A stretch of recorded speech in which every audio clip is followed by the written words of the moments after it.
Hello everyone, আসসালামু আলাইকুম।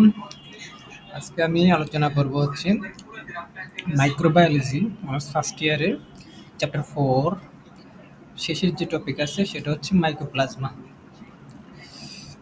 তো এর আগে হচ্ছে প্রিয়ন, ভিরোয়েড, রিকেটশিয়া তিনটা টপিক আলোচনা করছি যেগুলো পরীক্ষা আসার মতো। আজকে আলোচনা থাকবে হচ্ছে মাইক্রোপ্লাজমা। ঠিক আছে, আমি আলোচনা শুরু করি। প্রথমে হচ্ছে মাইক্রোপ্লাজমা হলো এক ধরনের খুব ছোট ব্যাকটেরিয়া। ঠিক আছে, মানে মাইক্রোপ্লাজমা হচ্ছে এক ধরনের খুব ছোট ব্যাকটেরিয়া যার কোষের প্রাচীর নেই। হুম, এটার কোনো কোষ প্রাচীর নাই, মানে কোষের কোনো প্রাচীর যেমন একটা সেল ওয়াল থাকে। হ্যাঁ, এই হচ্ছে যদি দেখাই, এই একটা অবস্থা, এটা মানে কোনো কোষ মানে প্রাচীর নেই। হ্যাঁ, এরকম এরা মানুষকে রোগ দিতে পারে, যেমন ফুসফুসের সমস্যা, যেমন হচ্ছে লাংস বলি আমরা ফুসফুস। সাধারণত কিছু অ্যান্টিবায়োটিক এদের কাজ করে না। ঠিক আছে, সহজভাবে যদি আমি বলি, এটা ছোট, কোষ প্রাচীর নাই, মানুষে এ রোগটা ছড়াতে পারে। আমরা এর আগে পড়ে আসছি হচ্ছে প্রিয়ন, সেটা হচ্ছে প্রাণী দেহে ছড়ায়। যেটা হচ্ছে ভিরোয়েড, ওটা হচ্ছে উদ্ভিদ দেহে ছড়ায়। এরপরে যেটা পড়ছে সেটা হচ্ছে রিকেটশিয়া। রিকেটশিয়া দেখছি হচ্ছে আমরা প্রাণী দেহেই ছড়ায়, কিন্তু উদ্ভিদ দেহে ছড়ায় না।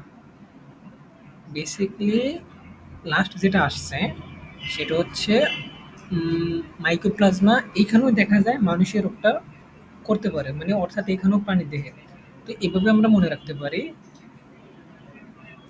ভিরোয়েড সারা বাকি তিনটা যেই টপিক আছে, পার্ট আছে, মাইক্রোপ্লাজমা, হ্যাঁ, প্রিয়ন, রিকেটশিয়া, তিনটেই হচ্ছে প্রাণী দেহে রোগ করতে পারে। ওকে, আমরা হচ্ছে মাইক্রোপ্লাজমা নিয়ে একটু বিস্তারিত মোটামুটি একটু আলোচনা করলাম। এরপরে হচ্ছে আমরা চলে আসবো বৈশিষ্ট্যের ভিতরে, মাইক্রোপ্লাজমার বৈশিষ্ট্য। ওকে, মাইক্রোপ্লাজমার বৈশিষ্ট্যের ভিতরে প্রথমে দেখা যায় এটা হচ্ছে কি আদিকোষী, বহুরূপী প্রকৃতির। ঠিক আছে, আদিকোষী হলে অবশ্যই রাইবোজোম কত হবে, 70s, আমরা সবাই জানি 70s। এরপরে হচ্ছে মাইক্রোপ্লাজমা ব্যাকটেরিয়া অপেক্ষা ছোট। বেশিরভাগ মাইক্রোপ্লাজমার ব্যাস 0.1 থেকে 1.0 মাইক্রন। এবার এটা 0.1 A1 থেকে 1.0 মাইক্রন, অর্থাৎ এখানে জিরোটা শেষে চলে গেছে, ওয়ানটা আগে চলে আসছে, শেষ, আগেরটা পরে, পরেরটা আগে। এদের কোনো চলনাঙ্গ নেই, অর্থাৎ চলার যে কোনো অঙ্গ থাকবে ওটাও নেই। এটা হচ্ছে মাইক্রোপ্লাজমা। এরপরে এদের কোষ প্রাচীর নেই, সেটা তো একটু আগেই বললাম। এরপরে কোণ এবং কোষ ৩ স্তর বিশিষ্ট পর্দা দ্বারা আবৃত থাকে। এরপর হচ্ছে এদের কোষের ডিএনএ, আরএনএ উভয়ই বিদ্যমান। যেমন ডিএনএ হচ্ছে একটা প্যাস, এটা হচ্ছে দ্বিসূত্রক, হ্যাঁ, ডিএনএ। আরএনএ মানে একটা সূত্রক, এই দুইটাই এদের বিদ্যমান। এরপর হচ্ছে এদের কোষে রাইবোজোম উপস্থিত। হ্যাঁ, রাইবোজোম, ব্যাকটেরিয়া রাইবোজোমে 70 নেয়, একটু আগে এটা বললাম। এরপরে যেটা আছে সেটা হচ্ছে এরা গ্রাম নেগেটিভ ধরনের। এর আগে আমরা যেটা পড়ছি রিকেটশিয়া, সেটা হচ্ছে কি গ্রাম নেগেটিভ, একটা আছে গ্রাম পজিটিভ আর একটা আছে গ্রাম নেগেটিভ। তো রিকেটশিয়া এবং মাইক্রোপ্লাজমা এই দুইটাই হচ্ছে কি গ্রাম নেগেটিভ। এরপরে যেটা আছে পয়েন্ট সেটা হচ্ছে জিনোমের আকার হচ্ছে 109 ডাল্টন। আর্দ্র তলে এরা গ্লাইডিং পদ্ধতিতে চলাচল করে, যেমন হচ্ছে আমরা এসএসসিতে কি পড়ছি না, ওই হাইড্রা, হাইড্রা কি গ্লাইডিং পদ্ধতিতে চলে। হ্যাঁ, তো এটা হচ্ছে আর্দ্রতলে, একটা আর্দ্রতলে গ্লাইডিং পদ্ধতিতে চলাচল করে। নাম্বার 10 যেটা আছে মাইক্রোপ্লাজমা সম্ভবত দ্বিবিভাজন, অর্থাৎ বাইনারি ফিশন যেটাকে আমরা বলি, দ্বিবিভাজন প্রক্রিয়ার সংখ্যা বৃদ্ধি করে। হ্যাঁ, তারপরে এটা আছে এর কোনো স্পোর উৎপন্ন করে না। ঠিক আছে, নাম্বার 12, এদেরকে গবেষণাগারে কৃত্রিম আবাদ মাধ্যমে আবাদ করা হয়। ঠিক আছে, আবাদকৃত কলোনি দেখতে অনেকটা ডিম পোষের মতো। ঠিক আছে, আমরা ডিম যখন পোষ করি তখন কি হয়, এরকম না, একেবারে মাঝখান দিয়ে যেটা আছে ওটা একটু ঢাকা থাকে, ডিম পোষের মতো। এদের দৈহিক বৃদ্ধির জন্য কোলেস্টেরলের প্রয়োজন হয়। এরপরে যেটা আছে, এদের কোষ ভাইরাস দ্বারা আক্রান্ত হয়। বাপরে! যেমন হচ্ছে টিটোফাস আমরা পড়ছি। হ্যাঁ, টিটোফাস। তো এটা কি? এটা পোষকের উপরে এসে বসে না?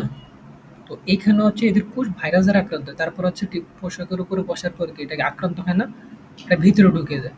এই ১৫ নম্বরে যেটা আছে সেটা হচ্ছে এদের সাধারণত পেনিসিলিন প্রতিরোধী এবং টেট্রাসাইক্লিনের প্রতি প্রতিবেদনশীল। এই এটাই হচ্ছে মাইক্রোপ্লাজমার যে বৈশিষ্ট্যগুলো আছে এগুলা। এগুলো হচ্ছে পরীক্ষার খাতায় দিলেও খুব সুন্দর হতো, খুব ভালো। যদি আসে এটা ৩ মার্কের আসে, ৪ মার্কের আসে, তাহলে হচ্ছে যদি ৪ মার্কের আসে সবগুলো বৈশিষ্ট্য দিবেন। যদি ৩ মার্কের আসে ৯ টা বা ৮ টা এরকম বৈশিষ্ট্য দিলেও হবে। এরপরে যেটা আছে মাইক্রোপ্লাজমার যে চিত্রটা এখানে আছে দেখেন, একটু আগে আমি বলে আসছি এখানে হচ্ছে ডিএনএ থাকে, আরএনএ থাকে, তারপরে কি থাকে রাইবোজোম থাকে। হ্যাঁ, এই দেখেন মাইক্রোপ্লাজমা এই যে এই পাশে যেটা আছে আরএনএ। আরএনএ অলওয়েজ কি এক সূত্রক হয় না? হ্যাঁ, এই এক সূত্রক। এই ডিএনএ, ডিএনএ কি দুই সূত্রক। রাইবোজোম একটু গোলাকার হবে, এই যে এগুলা রাইবোজোম ভিতরে। এই রাইবোজোম, রাইবোজোম, রাইবোজোম। এরপর হচ্ছে সলিউবল প্রোটিন থাকে। একটা যে লিপোপ্রোটিন মেমব্রেন যেটা দেওয়া হচ্ছে এটা আবরণ থাকে, চারদিকে একটা আবরণ থাকে লিপোপ্রোটিন, এই জিনিসগুলা এগুলো এগুলো এগুলো এগুলো এগুলো এগুলো হচ্ছে লিপোপ্রোটিন মেমব্রেন। ওকে, এরপরে যেটা আছে অর্থনৈতিক গুরুত্ব, অর্থাৎ মাইক্রোপ্লাজমা গ্রুপের দুটো ঘন আছে, ঘন তো আমরা সবাই জানি। তাহলে একটা হচ্ছে মাইক্রোপ্লাজমা ইউরিপিপ্লাজমা, আর একটা মাইক্রোপ্লাজমা প্রাণীদেহের শ্বাসতন্ত্র, যেটাকে আমরা হচ্ছে কি শ্বসন যেটা আছে না, লাংস যেটা ফুসফুস আর কি ইফেক্ট করে। এরপর আছে রেশনতন্ত্র, অর্থাৎ যেগুলো হচ্ছে আমাদের দেহ থেকে বর্জ্য পদার্থ হয়ে বের হয়ে যায়। এরপর যেটা হচ্ছে স্নায়ুতন্ত্র।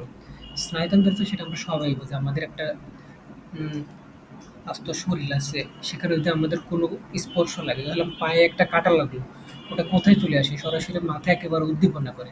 তো হচ্ছে শ্বাসতন্ত্র, রেশনতন্ত্র, স্নায়ুতন্ত্র এখানে হচ্ছে এই রোগগুলা কি সৃষ্টি করে, অর্থাৎ ১৫০ ধরনের রোগ সৃষ্টির কথা জানা যায়। এটা হচ্ছে বিজ্ঞানীরা বিভিন্ন বইতে বিভিন্নভাবে বলছেন। তো এরপর হচ্ছে যেটা হচ্ছে উদ্ভিদের রোগ সৃষ্টি হয়। উদ্ভিদের রোগগুলো হচ্ছে স্ট্যান্ড, বানচিটক, খাট খাওয়া, ডাইনি ঝাঁটা, আলফার ডাইনি ঝাঁটা, তারপর হচ্ছে আলুর ডাইনি ঝাঁটা, মিষ্টি আলুর ডাইনি ঝাঁটা, মালভীরের ডোয়ার্ফ, মটরের ইয়েলো ডোয়ার্ফ, তামাকের ইয়েলো ডোয়ার্ফ, ভুট্টার স্ট্যান্ড, ধানের ক্রাশি স্ট্যান্ড, অ্যাস্টারিওলো। এগুলো হচ্ছে উদ্ভিদের রোগ সৃষ্টি করে। অর্থাৎ উদ্ভিদও সৃষ্টি করতে পারে, প্রাণীদেরও সৃষ্টি করতে পারে। উদ্ভিদ এবং প্রাণী দুইটা মিলে ১৫০ ধরনের একটি রোগ সৃষ্টি করে। এগুলোর ভিতরে যেগুলো গুরুত্বপূর্ণ পরীক্ষা আসার মতো আসে ওইগুলো এখানে দিলাম। তো পেঁপে যেটা আছে এটা রোগ হয় কি? পোষক হচ্ছে পেঁপে, রোগ হচ্ছে বানচিটক রোগ, আর যেটা আছে প্যাথোজেন ওটা মাইক্রোপ্লাজমা এসপি। যেটা আছে প্যাথোজেন ওটা সবগুলাইতেই সেম, ঠিক আছে? সবগুলাই সেম। এরপর যেটা আছে মটরশুঁটি, ইয়েলো ডোয়ার্ফ রোগ, এটা মাইক্রোপ্লাজমা এসপি। যেটা ভুট্টা আছে এটা বুসি স্টেন রোগ, ওটা মাইক্রোপ্লাজমা এসপি। এটা তাল আছে ওটা হচ্ছে ক্ষয় রোগ হবে, মাইক্রোপ্লাজমা এসপি। আর যেটা আছে বেগুন সেটা হচ্ছে ছোট পাতা ছোট রোগ, এটাও মাইক্রোপ্লাজমা এসপি। আর ধান আছে যেটা গ্রাসি স্টেন রোগ, ওটাও সেম।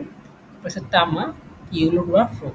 পরীক্ষায় যদি আসে যে হচ্ছে মাইক্রোপ্লাজমা আর অর্থনৈতিক গুরুত্বের ভিতরে উদ্ভিদ এবং প্রাণী থেকে যে রোগগুলো ছড়ায় ওই রোগগুলো এখানে আলোচনা করো, তো হচ্ছে এই রোগগুলো হচ্ছে দিয়ে দেবে। সবগুলো দেওয়ার দরকার নেই, ১৫০টা তো হবে না। তো যেগুলো হচ্ছে এখানে বক্সে দেওয়া আছে এগুলো দিয়ে দেবে, ঠিক আছে? এরপরে যেটা আছে প্রাণীদেহ রোগ। প্রাণীদের কীভাবে ছড়ায়? মানুষের ছড়ায়। হ্যাঁ, একটু আগেই বললাম রেশনতন্ত্রে, তারপর হচ্ছে কি শ্বসনতন্ত্রে, এগুলোতে ছড়ায়। তারপর বেড়া, বেড়া কীভাবে ছড়াবে? হয়তো স্ক্যারপি এগুলো হয়। ছাগলও ছড়ায়, কুকুরও ছড়ায়, ইঁদুরে ছড়ায়, ছোট ইঁদুর, মহিষে রোগ সৃষ্টি করে। হ্যাঁ, থাকে। এদের মধ্যে মহিষে প্লিউরো নিউমোনিয়া সংক্রামক অ্যানালাক্সিয়া প্রধান। প্রাণী ও মানবদেহে গুরুত্বপূর্ণ রোগগুলো নিম্নরূপ। হ্যাঁ, এই প্রথম হচ্ছে দেখা যাচ্ছে এগুলো হচ্ছে মানুষ, দেখেন ওপর থেকে এই ছাগল পর্যন্ত মানুষ উপরে, এইখানে সব হচ্ছে পোষক মানুষ। এই হচ্ছে রোগের নামগুলো: প্রাইমারি অ্যাটিপিক্যাল নিউমোনিয়া, হ্যাঁ, মাইকোপ্লাজমা নিউমোনিয়াই, মানুষ, রেশম তন্ত্রের সংক্রমণ, মাইকোপ্লাজমা, হোমিনিস, মানুষের উর্বরতা হ্রাস করে, মাইকোপ্লাজমা ফার্মেন্টান্স, মাইকোপ্লাজমা। ওকে, তারপরে যেটা আছে মানুষ শ্বসননালী সংক্রমণ, এটা আছে নিউমোনিয়া। আমরা সবাই জানি ঠান্ডা লাগলে কি নিউমোনিয়া হয় না, খুবই ঠান্ডা লাগলে, এটা শীতকালে আর কি বেশি হয়ে থাকে, ঠিক আছে। এই বেশি ঠান্ডা। এরপরে কম ওজনের শিশুর জন্য সেটা হচ্ছে ট্রি স্টেইনার মাইকোপ্লাজমা। এইগুলো মাইকোপ্লাজমা যেটা হচ্ছে মানুষের ছড়ায়। এবার আসি আমরা হচ্ছে গবাদি পশু যেগুলো আছে সেগুলো ছড়ায় কীভাবে। প্রথম হচ্ছে ছাগল, অ্যাথ্রাইটিস মাইকোপ্লাজমা, অ্যাথ্রাইটিস টিডিস হচ্ছে মুরগি শ্বাসরোগ। এই তারপরে গবাদি পশু পিউরোনিয়া, মাইকোয়েডস, মানুষ ল্যাথ্রাইটিস, ইউরোপ্লাজমা এসপি। তো এটা হচ্ছে প্রাণীর দেহে এবং এটা হচ্ছে উদ্ভিদ দেহে। যদি আসে পরীক্ষায় এভাবে আসতে পারে যে উদ্ভিদদেহী রোগ যেটা আছে, এটাও উদাহরণসহ লেখো। পানি দেহে দুটা একসাথে আসতে পারে, দুটা আলাদা আলাদা আসতে পারে, এমনও আসতে পারে যেটা হচ্ছে উদ্ভিদ বলবে, প্রাণী বলবে না, আবার প্রাণী বলবে, আবার উদ্ভিদ বলবে না, এভাবে আসতে পারে, ঠিক আছে। এরপর আমরা সবাই জানি এই আমাদের চ্যাপ্টার 4 যেটা আছে, এখানে সবচেয়ে গুরুত্বপূর্ণ হচ্ছে আবিষ্কার। আবিষ্কার হচ্ছে কত 90% গুরুত্বপূর্ণ। সবচেয়ে গুরুত্বপূর্ণ হচ্ছে আবিষ্কার। এখানে বেশি আছে আবিষ্কার, মানে পরীক্ষা আসার মতো একটা জিনিস সেটা হচ্ছে আবিষ্কার। আর সেকেন্ড যেটা আছে ইম্পর্টেন্ট সেটা হচ্ছে বৈশিষ্ট্য। তো আমরা হচ্ছে আবিষ্কারটা একটু পড়বো। মাইক্রোপ্লাজমা হলো ব্যাকটেরিয়া যা সেল ওয়াল ছাড়া জীবন ধারণ করে, মানে কোনো কোষ প্রাচীর থাকে না। হ্যাঁ, ব্যাকটেরিয়া যা কোষ প্রাচীর থাকে না। এরপরে যেটা আছে, প্রথম শনাক্ত করা পশুর সংক্রমণ নোকার রক্স 1929 সালে এটা আবিষ্কার করে। মানুষের মধ্যে যেটা হয় মাইকোপ্লাজমা নিউমোনিয়া, যেটা হচ্ছে আমরা দেখি এটা হচ্ছে বক্ষ গহ্বর হয়ে থেকে শ্বসনতন্ত্রে আর কি, ফুসফুসে, হ্যাঁ, লাংসে। এরপরে যেটা আছে পিপিএলও, প্লিউরোনিউমেনিয়া লাইক অর্গানিজম, যা প্রথমে পশুর রোগে হয়। যেমন আমরা পশুর রোগে একটু আগেই করে আসলাম, ভেড়া, তারপর হচ্ছে কি ছাগল, গরু, ওগুলাতে। এরপরে 5 নম্বর হচ্ছে পরবর্তীতে জানা যায় পিপিএলও হলো সেল ওয়াল ছাড়া মাইক্রোপ্লাজমা জাতীয় অণুজীব। তাই পিপিএলও মাইক্রোপ্লাজমা এর পুরনো নাম বা প্রথম চিহ্নিত রূপ। এই ছিল হচ্ছে আমাদের সেই কাঙ্ক্ষিত মাইক্রোপ্লাজমা, অর্থাৎ লাস্ট টপিক আমাদের চ্যাপ্টার 4 এর মাইক্রোপ্লাজমা। এরপরে আমাদের বড় বড় যে টপিকগুলো আছে ভাইরাস, ব্যাকটেরিয়া, তারপরে অণুজীব, মানুষের যে রোগ সৃষ্টি করে ওইটা, ওগুলো আস্তে আস্তে আমি টিউটোরিয়াল নিয়ে আসবো। তো আমার চ্যানেলের সবাই সাথে থাকবেন। আর আচ্ছা, আপনি ক্লাস করার পর আপনার যে ফ্রেন্ড আছে, আপনার কলেজের বলেন অন্যান্য কলেজের, তো সবার সাথে এটা শেয়ার করবেন, হ্যাঁ, যাতে হচ্ছে সেও এটা করতে পারে। তো ধারাবাহিকভাবে ভিডিও দেব, সবাই পাশে থাকবেন। ধন্যবাদ সবাইকে ভিডিওটি দেখার জন্য। আসসালামু আলাইকুম।